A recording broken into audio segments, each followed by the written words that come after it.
What up, guys? Today I wanted to talk about escapism, specifically video game escapism, because that's what I struggled with my whole entire life. You could it was basically an addiction. I was addicted to video games. I was constantly thinking about it. I was excited to go home from school or whatever I had to play video games or distract myself with these things because it was more because growing up, I didn't get along well with my parents. They were emotionally unavailable. I'm Vietnamese, so being an Asian immigrant with immigrant parents, you already know if you're Asian. I don't need to explain that, but it's kind of like growing up with the sense of like they took care of you, like they loved you in different ways. Like they would hand you food, they would make you food, or like other ways other than like reassurance and like emotional language. So I grew up being independent in that factor, so that led to me becoming hyper independent, developing survival mechanisms in order to cope with that emotionally. So I became, emotionally avoidant and, numb.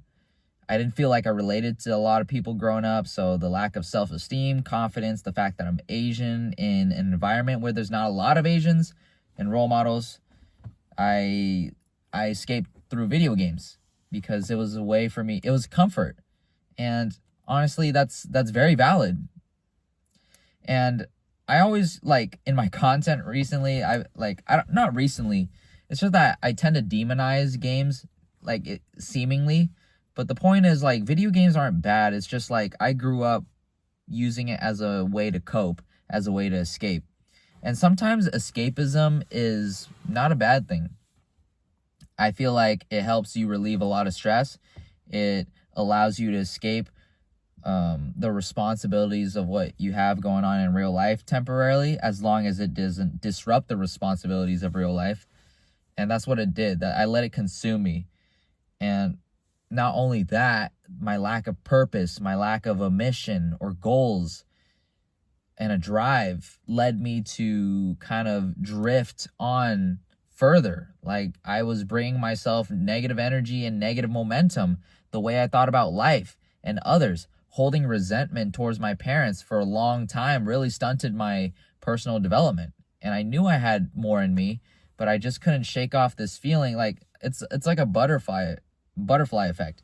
Like how you think of things, how you hold grudges and anger and this hatred inside your heart will leak out to other areas of your life. And I'm not trying to say this as some kind of woo-woo thing.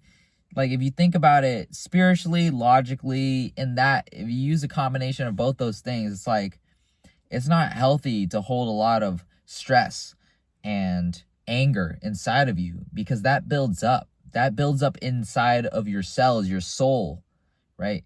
Like we can talk about scientific if you want, but if you're too logical too, you won't be able to feel things. You'll just try to cope through intelligence, through evidence, when it doesn't feel that way. No wonder you feel like shit, because you try to intellectualize everything.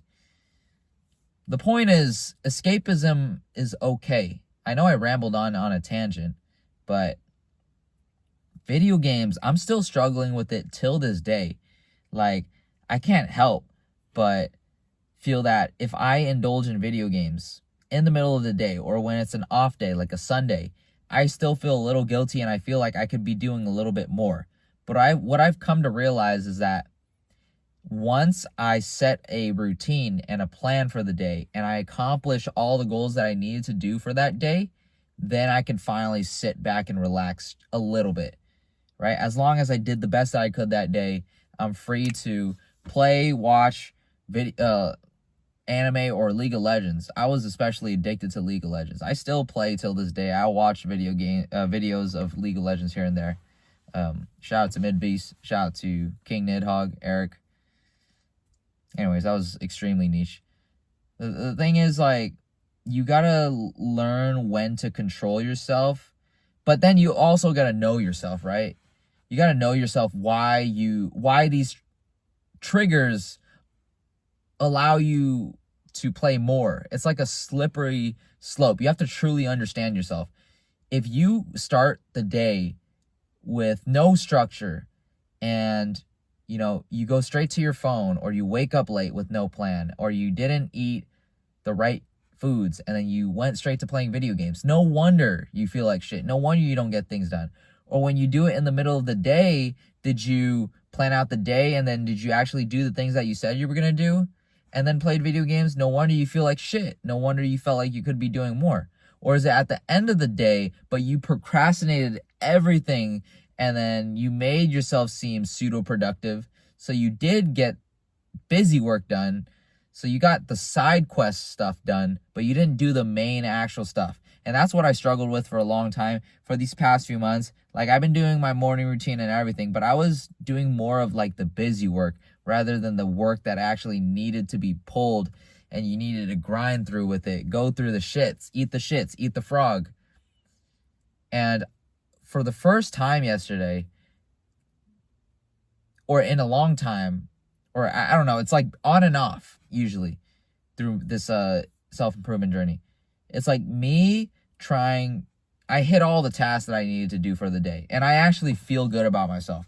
I work towards something for like my intellectual, my mental. I work something towards like posting content, posting my stories, documenting my journey. I went to work. I spoke, or I did something to help me connect closer to my culture. I spoke with a language partner for Vietnamese. Like, life is great, and I'm grateful for all these things. But I know that because I hold myself to such a high standard, I have to do all these things, or otherwise I feel like my life is falling apart. And yes, I know like that's such an unhealthy mindset, but my mind is wired to be great. Like, my mission is to become the greatest version of myself. And I can't demand any less than that. Because if I do, there's always going to be in the back of my mind, whether I like it or not, to push myself a little more. I could always do more. And I feel like that little amount of stress, that little amount of discomfort is what allows me to keep going forward and not allow myself to officially fully settle. Because I'm only 24. What the fuck is there to settle about, right? I haven't even earned a single dime. That's a lie. I haven't earned a lot of money making from online fitness coaching. Obviously, I still rely on my real job, and I would like some time freedom in the future. The thing is, the point of all this, I know I went away from the tangent. I'm so sorry, guys. With video games, it's okay. It's okay. Like, I've come to accept that, video games, I want to keep video games as a part of my life, but I think it's time to transition to like the non-try-hardy stuff. But it's like, it allows myself to live vicariously through these people for a temporary moment, feel good, and then accept reality, because that's what we live in, and I'm not going to escape from that. I know there's responsibilities, there's a lot on the table and a lot on the line, and obviously your spiritual self too. I don't know, just thinking that terms. Anyways, I'm yapping, but I hope you guys found that interesting, found my perspective interesting. Feel free to leave a comment if you guys disagree or agree. Any video suggestions, but not that anyone will watch this. All right, guys. You guys have a great night. Thanks for watching. I appreciate you guys. Peace.